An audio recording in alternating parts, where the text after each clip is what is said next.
ఇప్పుడు నా భూమి 3 ఎకరాల భూమి నాది. 3 ఎకరాల భూమిలో ఒక 22 సెంటు వేరే వాళ్ళ దానిలో ఎక్కువ ఉంది. దానికోసం అని నేను 4 సంవత్సరాల నుంచి ఫైట్ చేస్తున్నా. సదస్సు పెట్టారు కదా, రెవెన్యూ సదస్సు, దానిలో ఇచ్చొచ్చాను నేను. గ్రామ సభలు కానీ గత ప్రభుత్వంలో ఏమైనా జరిగాయా? గత ప్రభుత్వంలో ఏమో లేదు, పట్టించుకోలేదు, పెట్టలేదు అసలు. అది ల్యాండ్ టైటిలింగ్ యాక్ట్ జరిగుంటే ఎలా ఉండేది పరిస్థితి? ల్యాండ్ టైటిల్ ఉంటే ఇంట్లో కూర్చోటం, ఇంక చేసేదేం లేదు.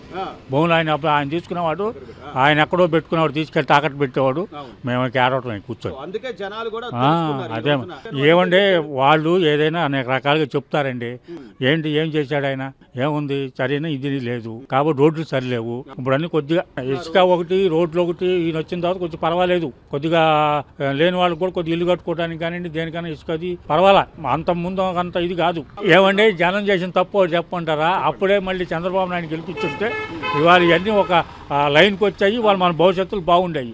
నమ్మాడు, నెత్తి మీద చేతులు పెట్టాడు, ముద్దులు పెట్టాడు, అయిపోయింది.